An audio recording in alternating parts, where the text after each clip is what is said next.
Let me start with the first question, Aravind. So in your preface, you say that till now, Hindutva has been studied as largely as an ideology, a political or social ideology through the Western framework, which you say is incorrect. And in this book, you are providing an alternative framework, saying that Hindutva is not an ideology, but it is a process, a civilizational process. So can you explain what you mean by that? So essentially, Hindutva is a process. It is not an ideology. It has the components of ideology. So the Western way of looking into Hindutva as another political ideology is not entirely incorrect, but it is very strongly deficient.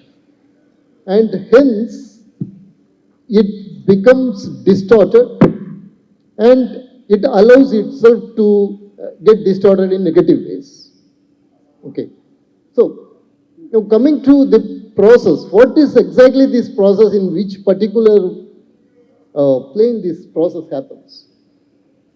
It's civilizational, of course, but as you would have noticed in the book, it is more fundamental. It is a process of consciousness. So, at the core, Hindutva is a process of consciousness. And it is an evolutionary process. And it is a process that, to use the metaphor that Mahatma Gandhi gave, it is a process of oceanic circle, expanding. But at the same time, not in a exclusivist manner, not in a monocultural manner, it expands in an inclusive manner. So it is a process of expansion, it is a process of consciousness. So naturally, it also includes the civilizational process in it. So, yeah, so in line with what you just described, the first chapter of the book is the origins. So very interestingly, most of us think that Hindutva originated with Veer Savarkar's book, or a little earlier than that, with Swami Vivekananda, basically as part of modern Indian Renaissance in the late 19th century.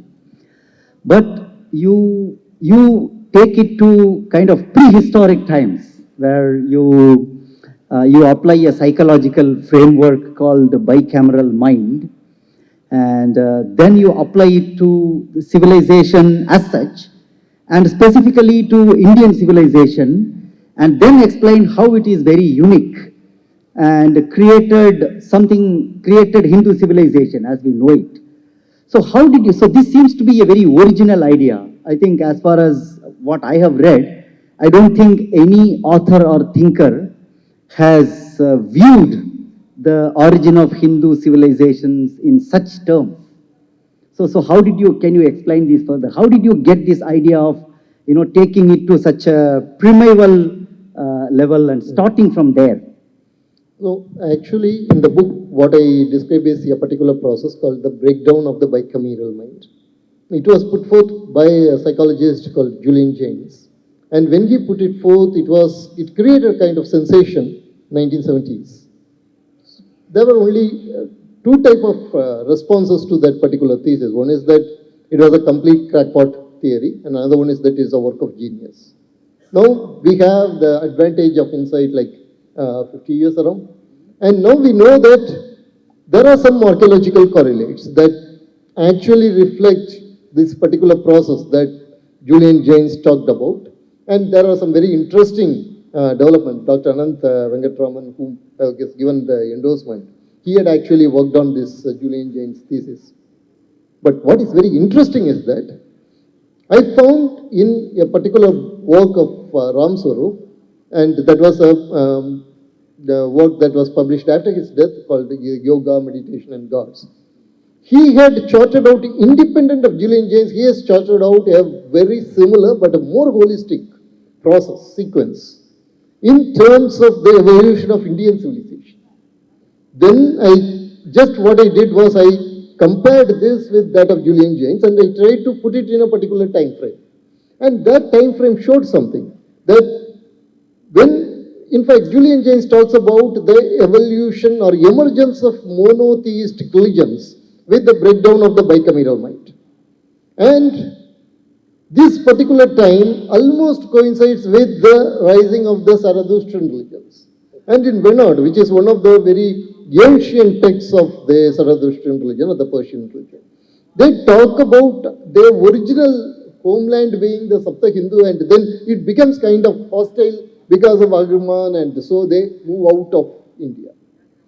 I correlate all this and I say that this particular religion, and I got this from an interesting person, Bhaskar, and I blocked him on the Facebook. Okay. But he gave this very interesting term, monopolistic religions. Wow. So what is a monopolistic religion as against monotheistic religion? We have to understand this very clearly. When it is a monotheist religion, it says that there is one God. That is monotheism.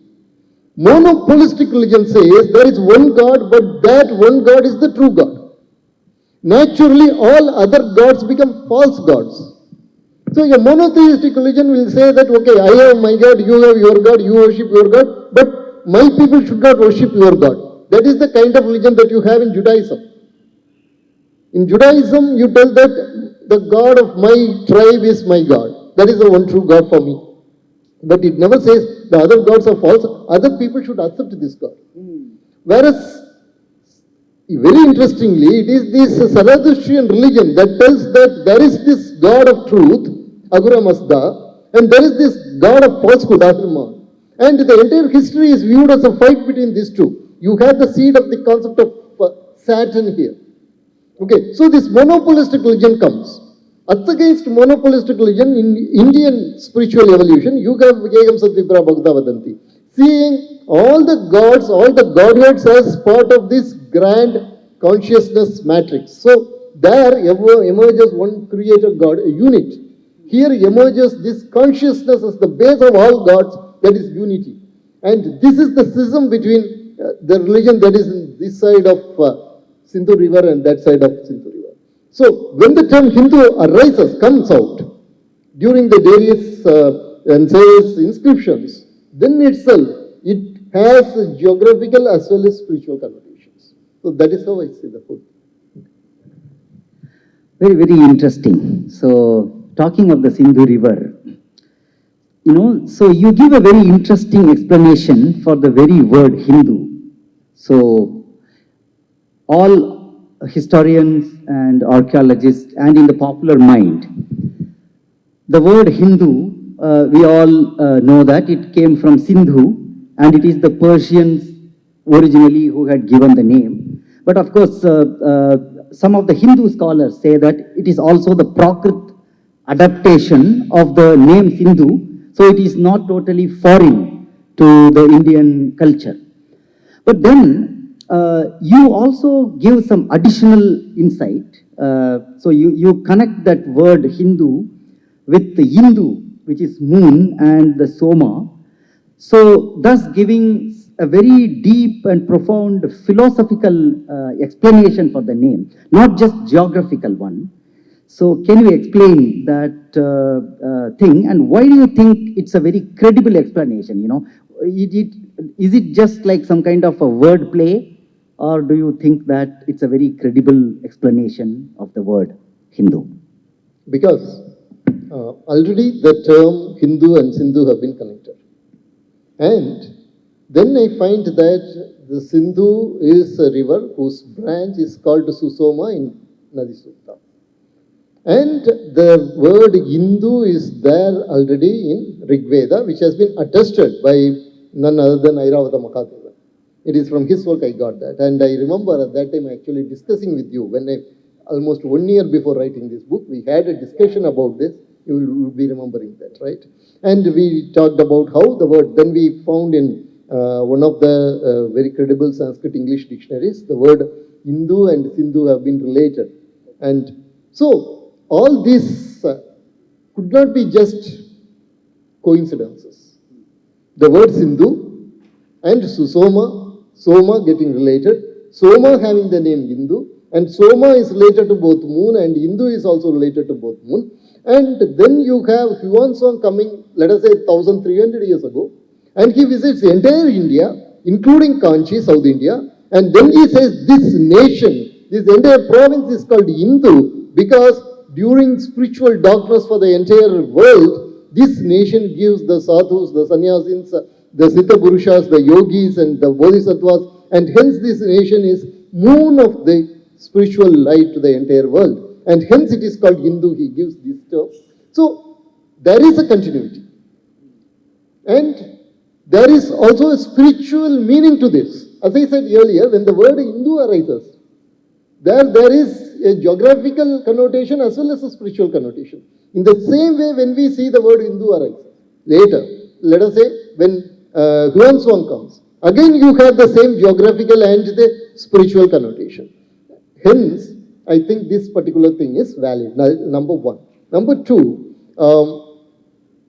we should understand that this is the only civilization that harbors in its heart a natural religion. No other civilization still has a natural religion to it. Okay, the natural religions have been destroyed, and in their place, the religion of sky gods have come. Monopolistic religions have come. So this is the only nation, only civilization that has this. And naturally, when it is the natural civilization, it will have a lot of diversity. And it will allow these diversities to flourish.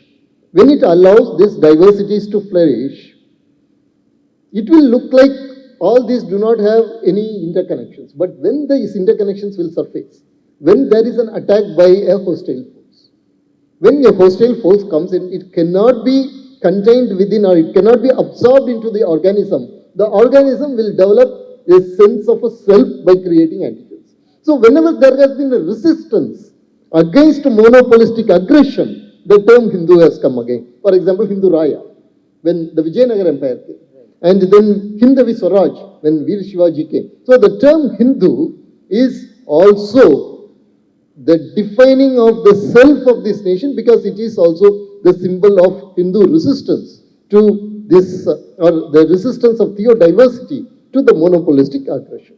So I think it is a credible. I'll come to this theodiversity part later. Talking about that resistance thing that you just described, there is this beautiful chapter on Bharat Mata in your book. It's the second chapter, just after the origins chapter. In fact, we have been remembering Subramanya Bharati from the morning today. So when I read that chapter, these some lines of, you have also mentioned him in the book, actually. These lines just came to my memory. Nallaram Nadia Mannarai Valti, Nalam Purival Engal Tai, Avar Allavarayin, Avarai Vilingi, Pin Ananda Kuttiduval, she says. Our mother, Bharat Mata, if a king is dharmic and virtuous, she will bless that king and she will make him grow. But if he is a adharmic king, Allavarayan, then she becomes Kali and she devours such kings and then dances in joy. So such is the nature of our mother, Bharat Mata, he says. In fact, your entire chapter is kind of a commentary on these lines of Bharati. So you start from the Vedic goddess Nirriti, and then you come to Silappadigaram, and then you talk about Lalita Sahasranama, and then you bring in some Hindu heroes like Shivaji and Kumara Kampana, all the way to the freedom struggle. Such a beautiful, it is a spiritual idea as well as a historical continuity, both simultaneously. So can you explain how did you get this conception of Bharat Mata in this manner, and give a detail of some of the things that I just mentioned? So as you rightly said, it is from Nirati. Then I will give up. Already I have talked about it, but I will again talk about it here in this. As we all know, in Tamil there are 5 Thinais, Ainthinai. In Ainthinai, you have 5 different gods. These Ainthinai are the biocultural or eco-cultural zones. They were used as literary techniques. And they also have a reality in your geographical realm. So you have for Kurinji Murugan, understandable that you have the forest, you have the rich mountains, and for that there is Murugan, Skanda. And for the grazing lands, Mullai you have Krishna, Mayon, and for Neithal you have Varunan, and for Marutam you have Indra, because Indra controls the clouds. And for Neithal it is Varunan, understandable, because it is related to the coast, ocean. But if you go through Western anthropology, anthropological literature, you will find that the goddess is always associated with fertility cults and fertility traditions. Here, you have Kottavai, the goddess, associated with Palai. So, what exactly is Palai? Chilapadikaram tells that very clearly. Palai is something that comes out because you do not properly manage Kurinji and Mullai. What are Kurinji and Mullai? They are the commons. Kurinji and Mullai are not owned by anyone. These are the commons. When the commons, the land that doesn't belong to anybody, but it also has human association, when that is not properly maintained, either it is because of ecological mismanagement or it is because of, at that time they considered it as a mismanagement by the king. The king has failed in his duties. You have to understand this very, very clearly here. So when Mullai and Kurinji, they become mismanaged and they become degenerate, then they become Pali. In other words, there is a disruption of the ecological harmony. And Niriti is the Vedic goddess who manifests herself when the Rita is actually disturbed. So you have this connection actually. If you want to understand why the goddess has been made, the goddess of Pali, the deity of the Pali, then you got to understand this Vedic concept. That is number one. So when a king, this has a larger connotations also. So when there is robbery in a particular place, in a particular kingdom, that means the king hasn't done his work properly. It is an indicator, it is a social indicator that the kingdom is not ruled properly. Compare it with the Western anthropology. Western anthropology of late 19th and early 20th century very clearly thought that if a person is a thief, a criminal, then that person is a criminal because of his racial character or because of certain components in his brain. They had a pseudoscience called phrenology. They used to decapitate the heads of people and they used to send it to England, and then they used to study the brains, and they used to say that Hindus are thieves because they do not have these grooves for moral development in them. So this kind of pseudoscience arose. Now compare this with how the Hindu social science looked at this. Hindu social science said that a person is becoming a thief because there is some problem with the entire nation's management. So this is more proper. It is a holistic scientific view in compared to the theory that the Europe developed. That is a bit of a diversion. Now, this goddess arises whenever there is a disharmony, whenever harmony is disturbed, whenever there is aggression. In Indian history also, whenever this harmony of theodiversity is being disturbed by external aggressions, the goddess has surfaced. So you have the Kampana Nayaka, where Ganga Devi in her epic shows how the goddess Meenakshi herself comes and hands over the weapon to fight against the forces of aggression. That is not a single thing. That is not a single phenomenon. Again, you have, in the case of Guru Govinda Singh, his dagger was called Bhagavati. His dagger was called Bhagavati. It represented the divine feminine. And in the case of Shivaji, it was called Bhavani. And, okay, these all belong to the central, you can say, the central Indian land. You have this Gadlu, who was the Rani of Nagaland. She has a vision of a goddess riding on a tiger in Nagaland. She has this vision of the goddess riding on a tiger in a cave. She gives her a weapon and tells her to fight against the British. And when, before 1857, some tribals protested against the British, the tribal king was caught and he was tied to the mouth of the cannon. and he burst into a song about Kali and Chamundi. So this goddess again and again surfaces in this land, okay, whenever there is aggression. Why I had to research this is because the Irfan Habib had made a very interesting remark. He said that the Bharat Mata was a colonial import. That influenced by Britannia, we invented Bharat Mata. And then there was one, that Iyer, Manishankar Iyer's brother, forgot his name, that Iyer who write Ironomics or something. Swaminathan Iyer. And he said, I will tell Bharat Mata ki jai the same way I am saying Sunny Leone ki jai. So they made this kind of ugly, perverted remarks about Bharat Mata. So I wanted to know what actually is Bharat Mata. Is it a colonial invention? Now, very interestingly, there is this Nivedita Lewis who actually was a Christian and who wrote a lot of things, remember, about Christianity and all that. She made a very interesting discovery. Okay? It is about, in Mylapore temple, if you go to the Navaratri hall, you will find in one of the pillars a sculpture of Bharat Mata.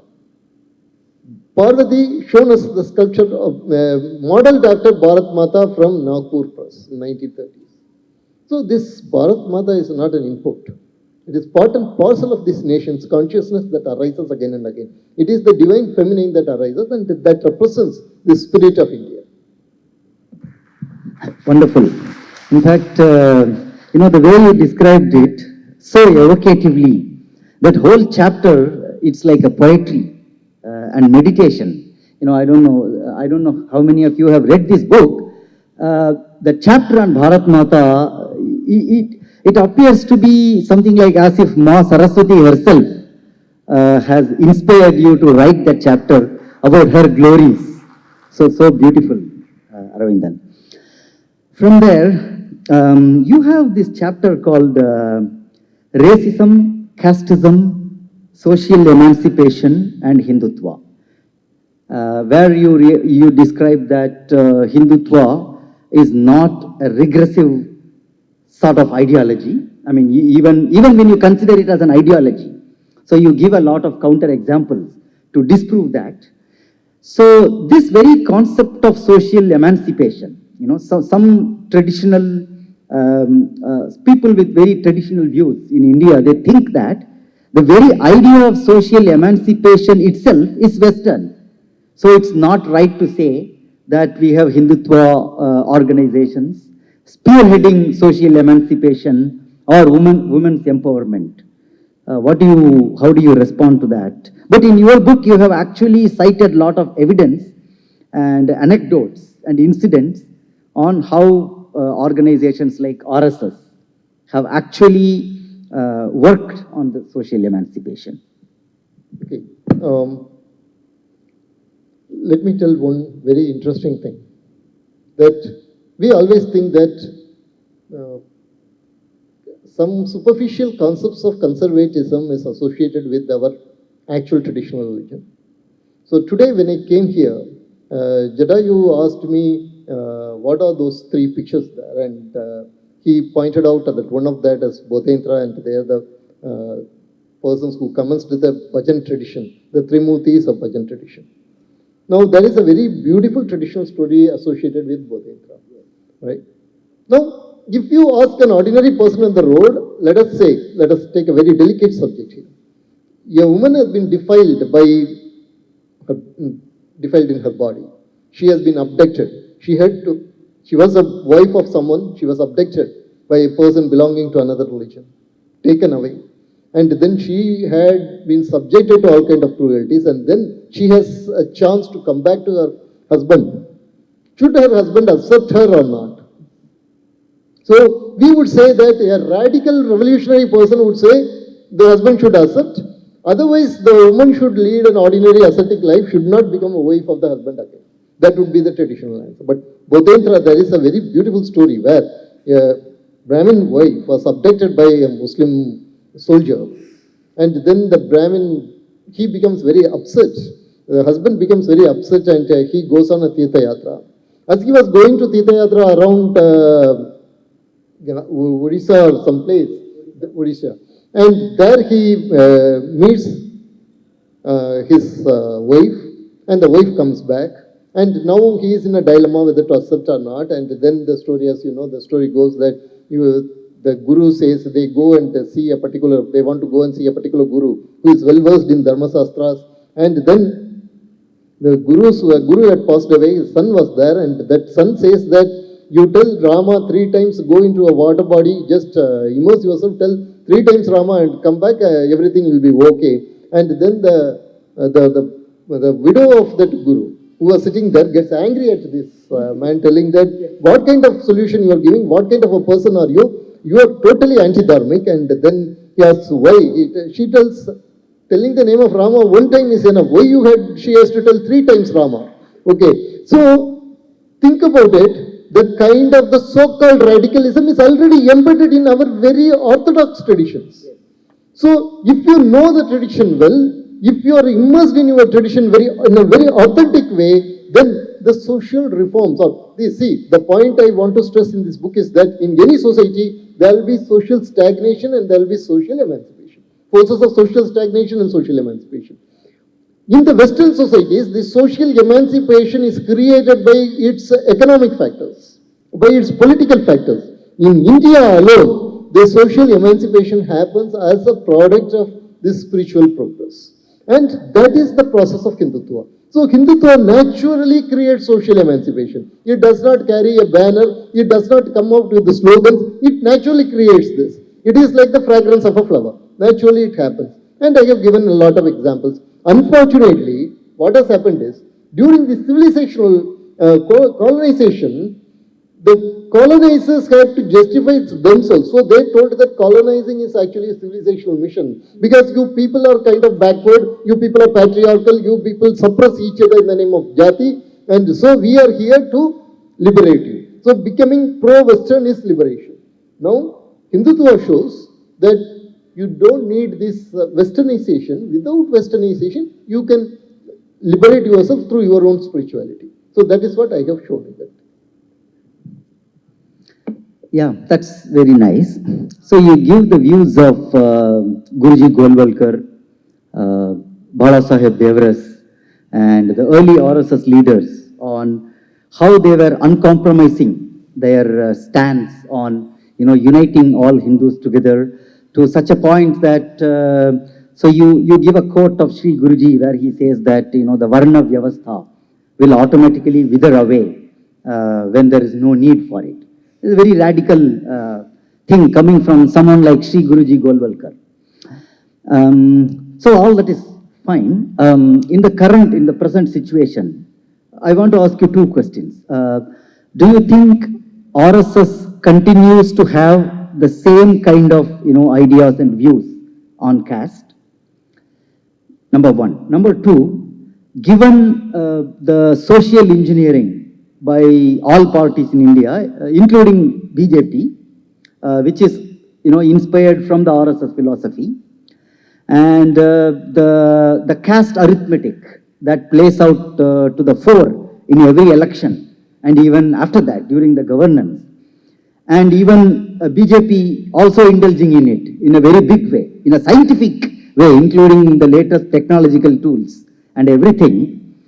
So where does it all stand? I mean, do you really think that the RSS and BJP still live to its illustrious, heritage of on this social emancipation and caste? Remember the Mandal Commission time, okay, and also there were a lot of burning because of this Gujarat. Remember there were riots in Gujarat because of reservation. So in Ramesh Patange's book, RSS and Manuvad, okay, RSS Manuvatamam, that is how it has been translated in Tamil. So that is a must reading for every Hindutvaite. That there is a conversation between the third Sasangachala, Balasaheb Devrasji, and the Karyakartas from Gujarat who were agitated about these reservations to people. And Devrasji explains a lot of things. Particularly one thing struck me very nicely. And at that time, we have all gone through this Mandal Commission problem and all that. People were self-immolating themselves for Mandal Commission. We don't know which side of this you should be and all that. And the papers where the media was talking about Kamantal versus Mandal. At that time, he said very interesting thing. Okay, he pointed out that because of this, a lot of communities will start owning up India, the state missionaries of India, the state networks, the civil networks of India will be owned up by a lot of communities. And that will actually strengthen the Hindu society. That was a very interesting logic. Because if you look at from a very myopic point of view, then you would say that Ramajanma Bhoomi, we should all align, and Mandal Commission versus Ramajanma Bhoomi. But Devrasji was able to see beyond that, and he said that this Mandal Commission is going to benefit Hindu society in the long run. At that time, we couldn't understand what did he mean. But now, with Narendra Modi, we can see that the social base has expanded like anything. And one of the main reasons why the social base has expanded for Hindutva is Mandal Commission. So we should be able to see beyond, and we should be able to see from a pan-Hindu point of view. And the pan-Hindu point of view will have representations of the FC, BC, OBC, MBC, SC, ST, all the Hindu societies. If you remember, in Panchayats, you will have representations of all the communities in a particular village. We have to see reservation as a kind of representation. That is number one. Number two, in the traditional Hindu society, all the jadis existed because of their interconnectivity. We have forgotten the interconnectivity. We are only talking about the jadis. Today, if Brahmins are talking about only Brahmins, Brahmins don't have any meaning if there are no other varnas. If there are no other varnas, what is the meaning of a person being a Brahmin?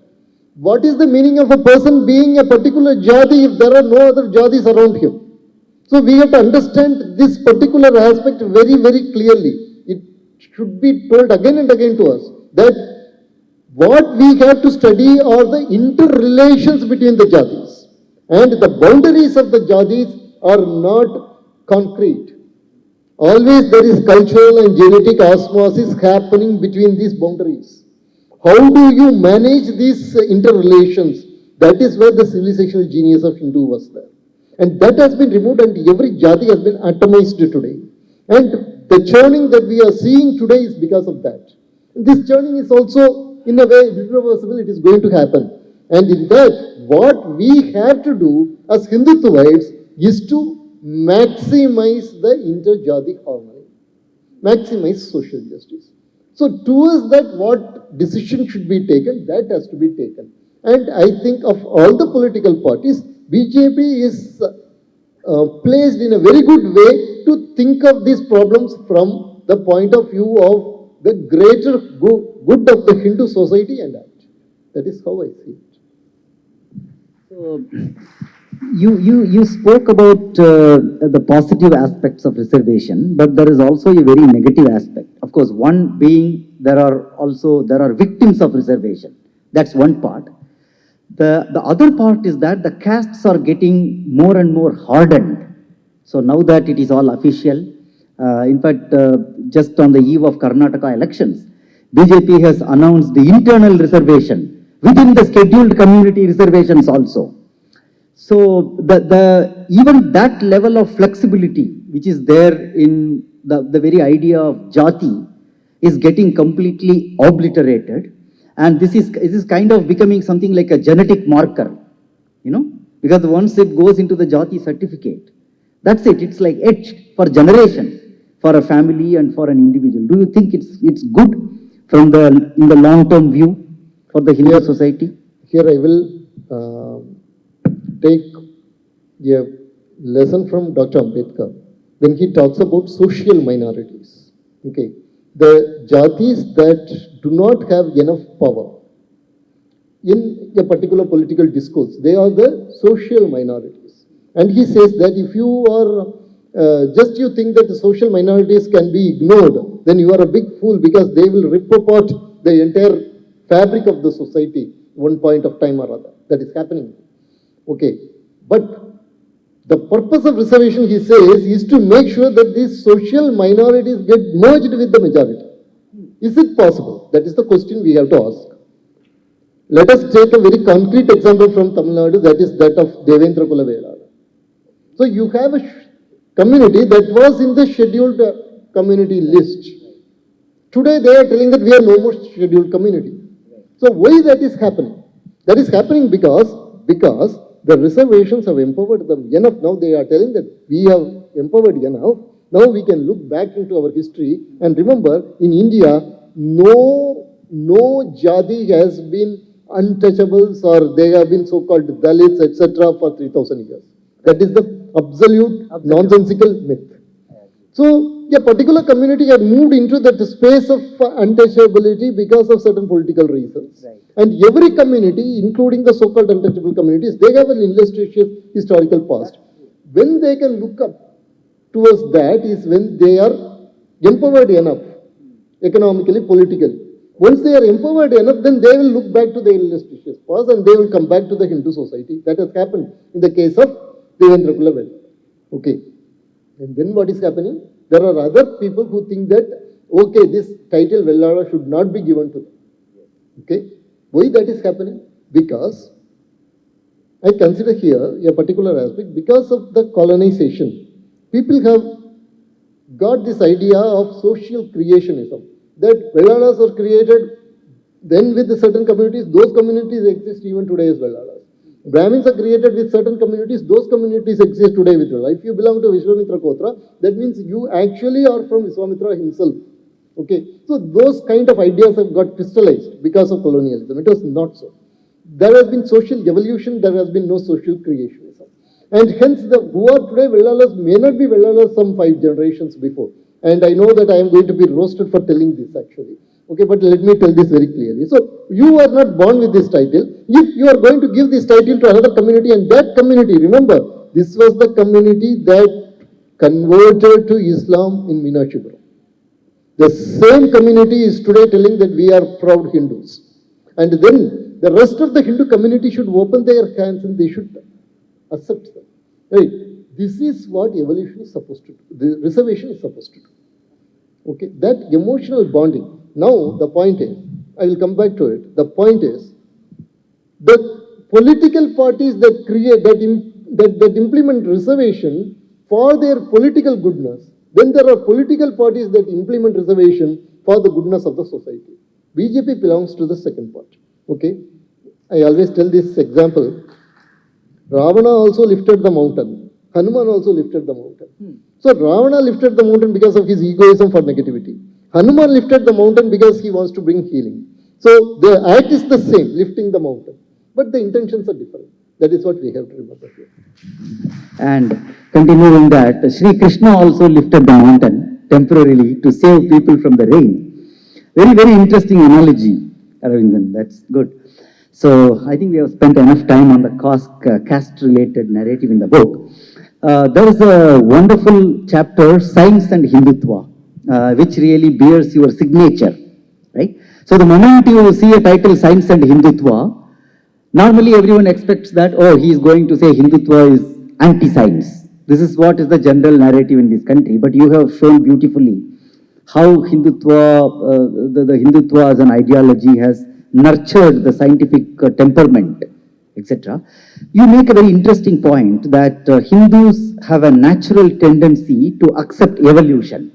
I mean, there have never been any big resistance in the Hindu society, like among Christians, in resisting the evolution and asking for banning the teaching of evolutions in school, etc. So why do you think, I mean, what makes Hindus to accept evolution with open heart? Though, if you really see superfluously, evolution is very much against some of the traditional beliefs in Hindu Puranas and the Hindu texts also. See, Hindu Puranas, you talk about Hindu Puranas, then you have actually a lot of varied things in this. I will give you one very interesting Hindu Purana that we all know, but by the time, how much time we have? That is, okay. All right. So you are aware of it, right? Okay. And we all know about the story of Murugan punishing Brahma, right? So what is it about? So Brahma was he became an egoistic god, telling that I am the creator.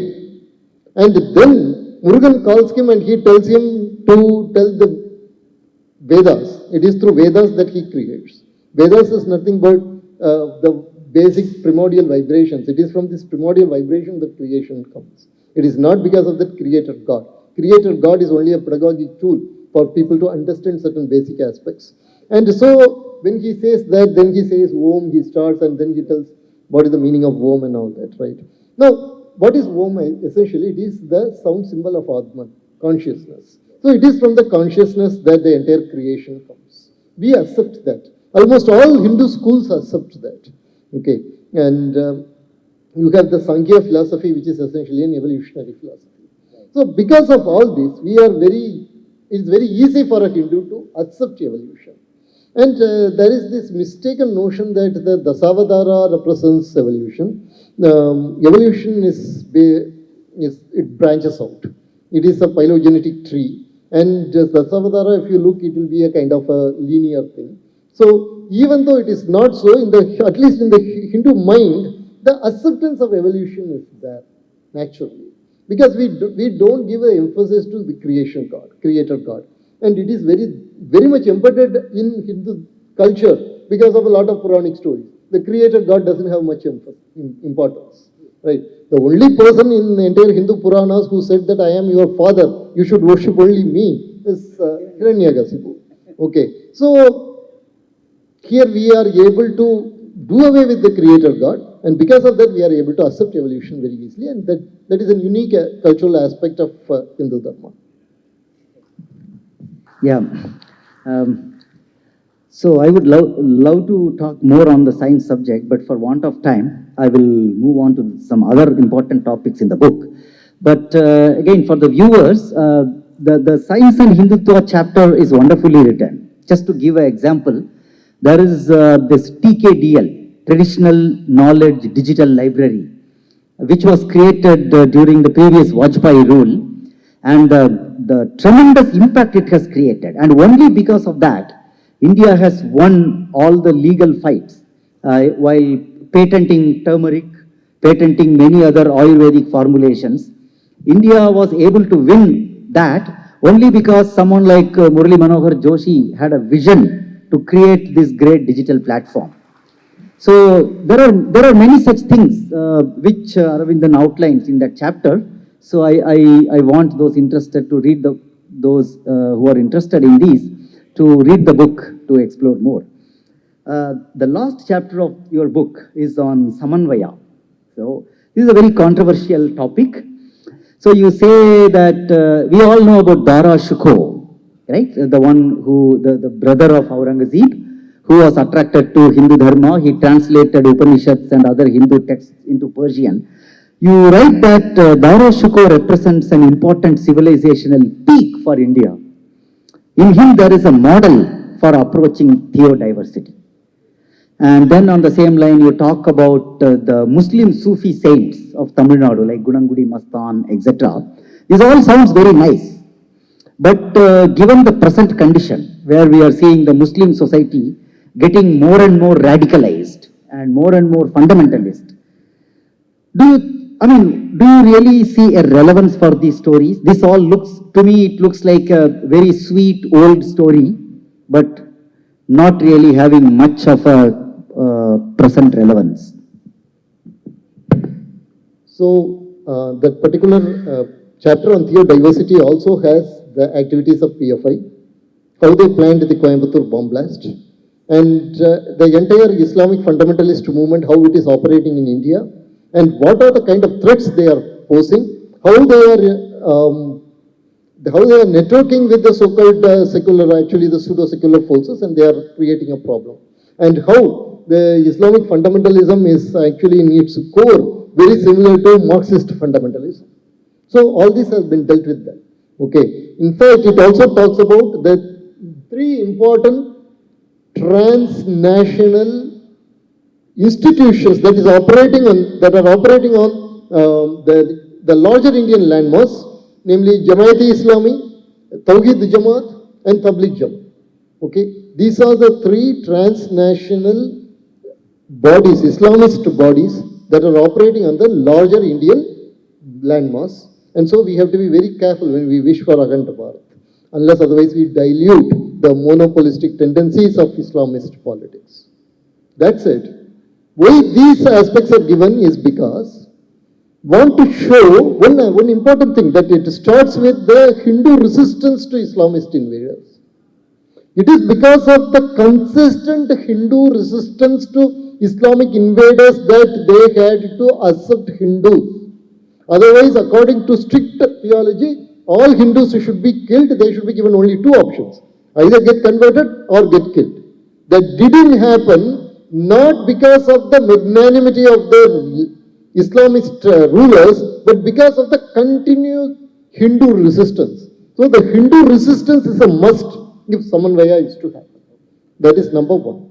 Number two, this model is there. It is not for Hindus. It is for the Muslims. I have written that particular chapter. If Islam is to live, it has to Hinduize itself. That should be very clear for them. So what happened with respect to Tara Shikoh? Interestingly, I was just reading the other day about, there is a chapter on Akbar also, right? So, see. You are actually very sympathetic to Akbar, like some of the other Hindu historians. Actually, I have the sources that I have used are from Voice of India. So you can be very clear that the sources that I have used are not pseudo-secular sources. Let us be very clear about this. It is about the entire historiography of India, okay? We all know about one famous conversion. When you study Indian history, the first thing they tell is, I was in second standard, I remember this. The teacher told about Ashoka, and how Ashoka saw this Kalinga war, and then she told how he became a Buddhist from being a Hindu. So, at that particular age, you are told very clearly that Hinduism is a religion of violence, and Buddhism is this religion of peace and harmony. And so, the very good duty of a Hindu is to get converted. That is the moral of the story of Ashoka that is given to you. But the historical evidence for that is very scanty. Okay. Interestingly, there is another one conversion that people don't talk about. It is that of Akbar. So Akbar sacks and massacres, I think it is Chitu, completely. And he was a jihadi, yes, strong, violent jihadist. Later, in Akbar Nama, you find a very interesting passage. He says that, during the time of my ignorant dark days, I compelled people to get converted to Islam. This is a very interesting statement, because in Islam, if you know the Islamic theology, the term the dark age actually refers to pre-Islamic period. Akbar inverts it in his biography that he commissioned, and tells that his Islamic period was the dark time. So here you see actually a change. And also how he kills Hemu. So Bairam Khan, he tells Akbar to kill Hemu in a very ruthless way. Later in his Akbar Nama, all those things are kind of polished, airbrushed. And the reason that Voice of India book, the scholar who was Mukherjee, I think, he says is because of his influence of Hindu scriptures. Then in 1609, the year Akbar died, he issues the coins of Sita and Rama with Devanagari inscription. So here you have a very solid evidence of a person who starts as a jihadist, is becoming slowly Hinduized, but time was not in his favor. 1609 he dies, and then what happens is, this is very interesting, his son is taken, because his son was having very bad relations with the father. He was taken by the fundamentalist Islamic guru, Maulvi, and they are told that we will support you provided you reverse his policies. And then the continuity goes to Tara Shikoh, where Tara Shikoh says, he inverses completely, he rejects Islamic theology. He says that Quran is not the complete book, Quran is not a standalone book, Upanishads are the standalone book, so he gets converted to Hinduism. So that is the civilizational peak. A Mughal prince, despite the threat and despite the fact that he becomes a Balidani, he gets converted to Hinduism. But he is shown as a kind of secular icon. No, you say that he actually didn't convert, and that is where the model is. right? He didn't officially convert to Hinduism, It's a very interesting thing. Yeah. The point is, but mentally the converted. charge that Aurangzeb put against him was apostasy. Right. That he has renounced Islam. Okay. That part he has done. He had renounced Islam. He has embraced the theodiversity. And when this particular charge has been put, he does not reject it. Right. Okay.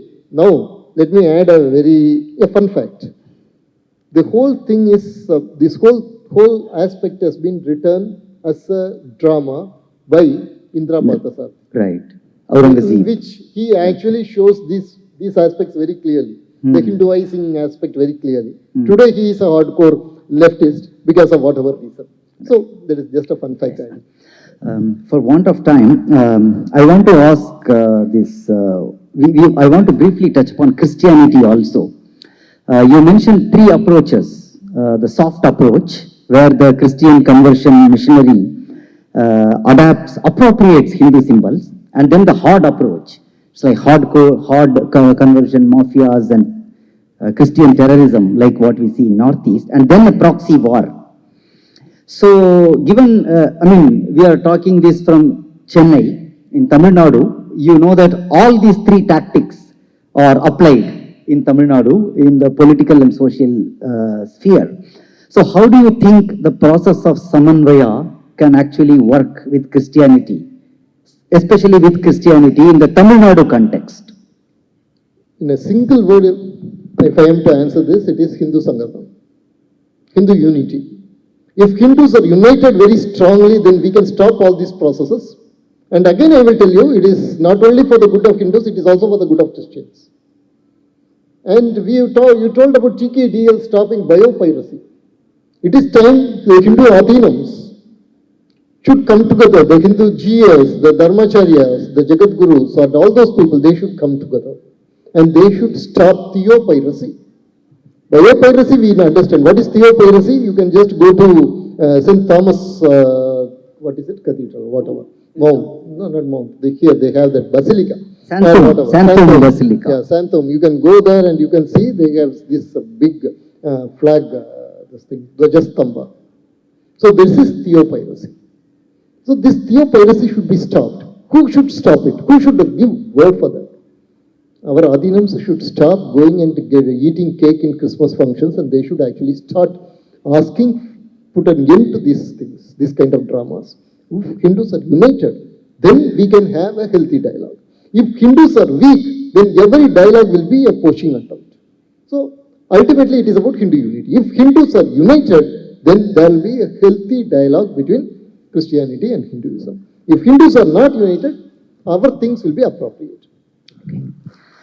Before opening the floor for questions, a last question. So, what is your, personal motivation and inspiration to write such a colossal book on Hindutva, undertaking such painstaking research over the years? The reason is because I went to RSS Shaga when I was 14. And that was also the year when I lost my faith in God. I became, within quotes, I can say atheist. What I found in the RSS Shaga is that me being an atheist never bothered any of the Swayam Sevaks. And what was more, that was also the year when I went to attend a lecture by Balasaheb Devras. He had come to Nagarkoil, and till then I was under the impression that RSS is kind of, Christians have their fundamentalist church and the Hindus have RSS. A typical Hindu mindset. So my father told, okay, go and listen, and I went with him. And Balasaheb ji, it was, I think, February of 1984. Yeah. And Balasaheb ji started telling that this is the age of science when we actually question the existence of God. That is how he started. I was floored. Okay. So my experience of RSS is there. How RSS actually functions, and the way RSS is portrayed is there in the media. There is a difference, complete 180-degree difference. RSS is not fundamentalist. RSS can accommodate atheists. RSS has never questioned my personal beliefs. RSS is a place where I can be myself. And yet these people tell that this RSS is a fascist organization, RSS is a fundamentalist organization, so I wanted to know what is the truth. I started studying the academic literature, I started studying the media portrayal of RSS. And then I found that there is a big gap. A lot of data are purposefully left out when you are talking about RSS. Purposefully left out. Okay, every book, Western book on RSS would talk about, for example, Guruji Golwalkar's 1939 book, We Are Our Nation, would define some 2 or 3 lines about Germany being strong and all that kind of things. But they would never talk about Guruji, the same Guruji Golwalkar telling that when you are doing service to people, you never discriminate on the basis of religion. If you are doing a service to a Muslim or a Christian or a Hindu or the so-called upper caste, so-called lower caste, don't worry about that. You do the service the same way you do puja to the God in the Garbhagraha, okay, in the sanctum sanctorum, the way you do. So that is the kind of attitude, not to convert a person to your ideology. You can actually serve your opponent, thinking that this is a good opportunity to show my ideological superiority, I can convert him. But Guruji says, don't do that like that. You do it like a service, like a puja to the God you should serve, whether he's a Christian or a Muslim or a Jain or whatever. Okay. So these things, very clearly there are left out things. I started searching for these left out things that are not portrayed, and I wanted to write a book on Hindutva, what it actually is. And there is a... Can we take questions? Do we have time? Any questions from member of the audience? So you can get the mic.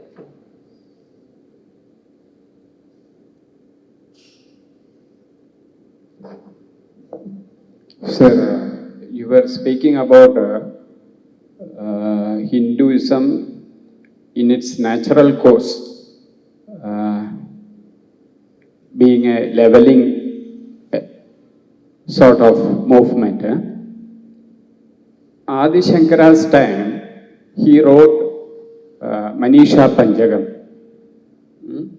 In that time, somebody pointed out that here comes a Chandala.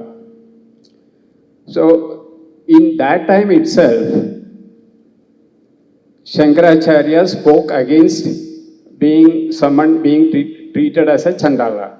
But then how come the same thing happened over a period of time? That caste sort of discrimination happened over a period of time. That's one question. And I come from Kerala, sir. I came here just to know how this Lit Fest is being organized, conducted. Yes. There is a place called Kottiyur near Wayanad, where there is a Vaishakha festival of 28 days happening, and there are 64 castes that are being given their own appropriate places. No, there are different castes, and all those representing those castes are given very primal importance in the conduct of the whole festival. I don't know whether you know about it, or rather it is to be highlighted among our thinking sort of discussions. That is one thing. And also one more point I wanted. There is a big group of ex-Muslims. They are forming, They openly say that I am an ex-Muslim.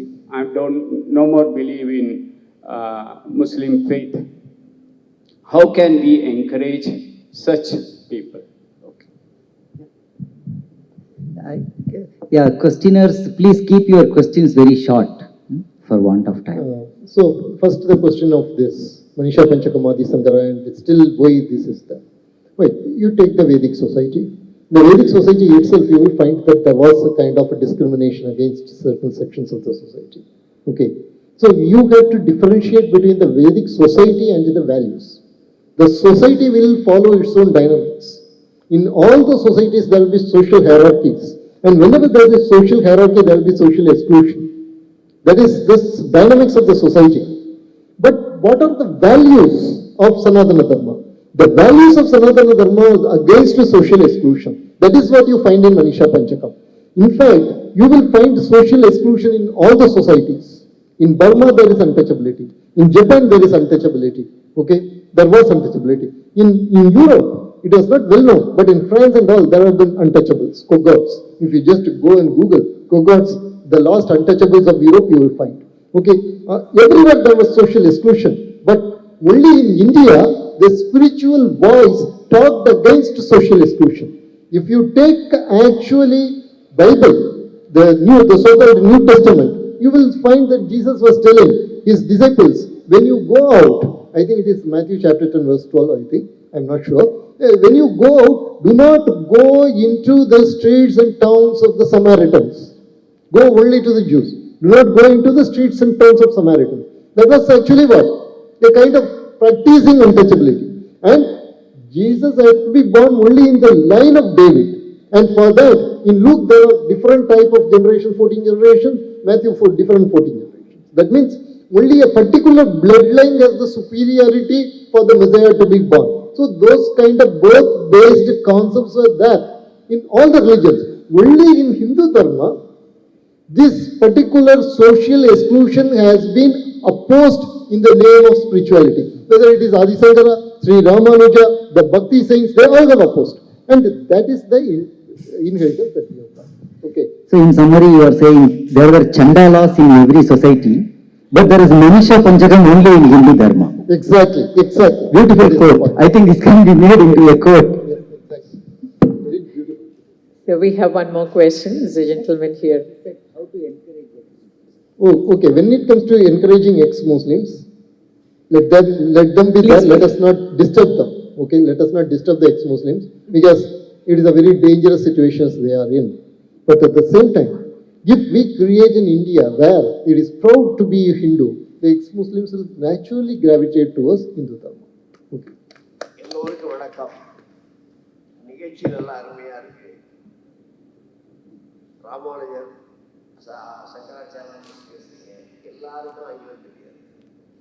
தமிழ்லையும் கொஞ்சம் சொன்னீங்கன்னா நல்லா இருக்கும். ஐயா கட்டாயமா தமிழ்ல சொல்லிப்போம். இந்த நிகழ்ச்சியை ஆங்கிலத்தில் நடத்துவதாக முடிவு பண்ணதுனால ஆங்கிலத்தில் அவ்வளவுதான். இல்லை தமிழ் நிச்சயமாக பேசி நாளைக்கு நாங்க ரெண்டு பேரும் தமிழ்ல பேச போறோம். நாளை மதியம் ஒரு அமர்வு இருக்கின்றது, திராவிடம் உண்மைகளும் பொய்களும். அதுல நாங்களே தமிழ்ல பேசுவோம். ஆமா, நாளை மதியம் தெரியல, மதியம் செஷன் ஆரம்பிக்கும் போது இதுமாதிரி 2 மணிக்கு.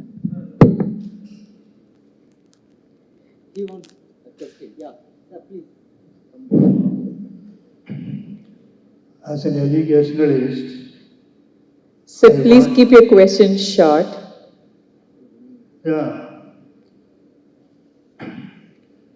we have a unique culture, and then it has to be relevant forever.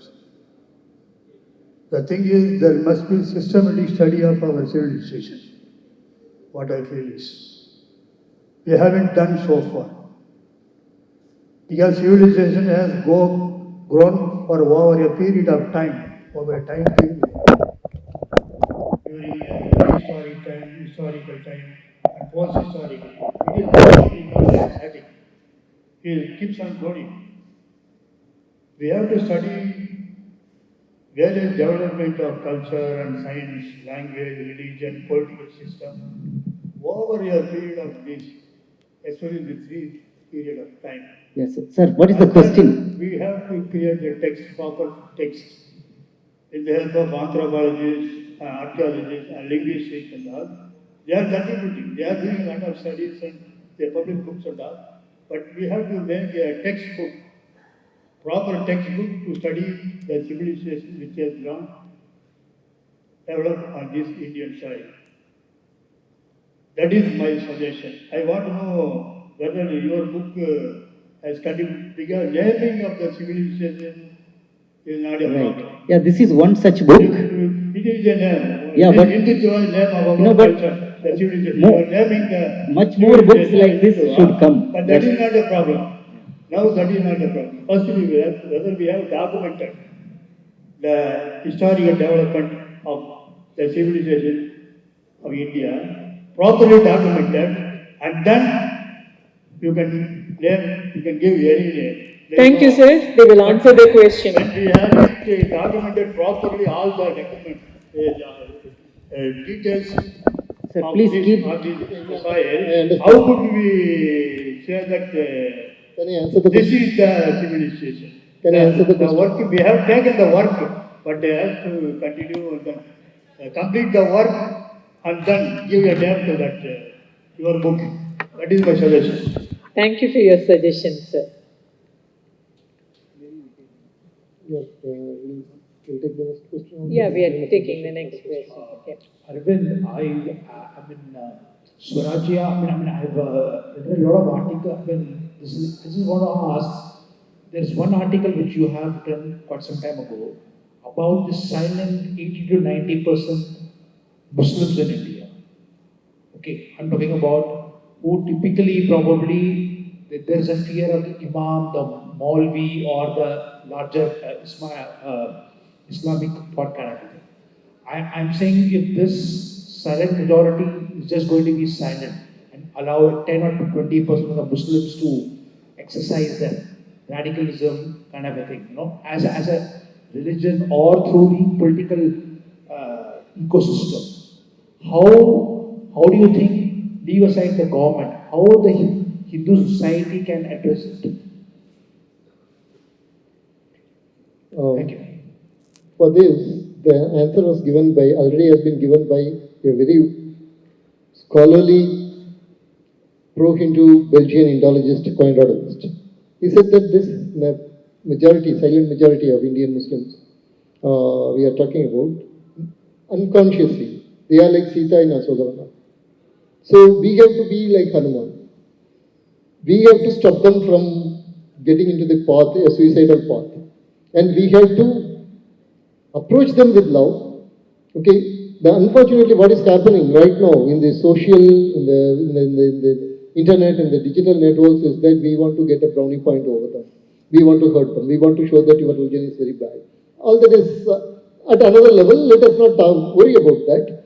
The point I want to say is that we have to get to them and we have to make sure that they realize that Dr. Murli Manohar Joshi once said, during the height of Ram Janmabhoomi movement, he said this, not only Murli Manohar Joshi, but also Dr. Syed Sagabuddin, both are children of Ram. We have to make them understand that. And that can be done through a lot of outreach programs, starting from inviting them to Navaratri. Okay, here Jatayu is here, and he has a very wonderful way. Okay, for example, if you are inviting your Muslim friend for Navaratri, your friend may not eat the prasad, but what you can do is you can give him a book, and he will get the book, and then slowly over the generations they will come. That is at our level. Then the same thing can be done at different levels, like this particular government has been trying to do that. That is one. Another, to empower these silent Islamic major Muslims, what we need to do is that we have to take evolution to them.